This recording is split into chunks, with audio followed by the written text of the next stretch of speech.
বিয়ে খাওয়ার মাঝখানে খবর এসেছে বর পালিয়ে গেছে, চারিদিকে তুলখালাম কাণ্ড।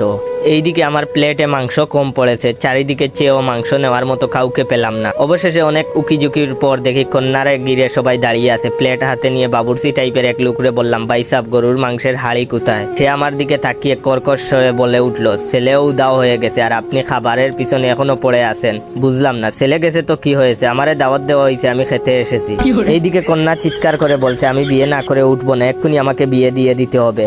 আমিও প্লেট হাতে নিয়ে বললাম, হক কথা, বরাবর কন্যা সাজা ভালো লাগে না, আজই বিয়ে হওয়া উচিত। দেখলাম 2-3 জন সহমত জানিয়ে মাথা নাড়া দিল।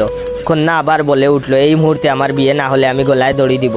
আমি মুরগির রানে কামড় দিয়ে বললাম, দেয়াই উচিত, এভাবে অপমান মেনে নেওয়া যায় না। এবারও কয়েকজন পাবলিক মাথা নেড়ে বলল, ঠিক ঠিক। কন্যা কাঁদো কাঁদো সরে বলল, আব্বা আমি কিন্তু এক কথা 2বার বলবো না, তাড়াতাড়ি ব্যবস্থা করেন, নয়তো অঘটন হয়ে যাবে। মাংস শেষ, হাড্ডিতে কামড় দিয়ে বললাম, দ্রুত ব্যবস্থা না হলে ভাঙচুর হবে। এবার সবাই মিলে আমার দিকে ঘুরে তাকালো। কন্যার বাপ আমার হাত ধরে বলল, করো কি? আমি বললাম, কিছু করি না। মাংসের হাড়িটা কোথায় বলতে পারবেন? সে টাইট করে হাত চেপে বলল, টাকা 2 লাখ দেব, ব্যবসা করবা আর এক্ষুনি আমার মেয়েকে বিয়ে করবা। আশেপাশের সবাই বলল, ঠিক ঠিক, বিয়ে করা উচিত, সহমত।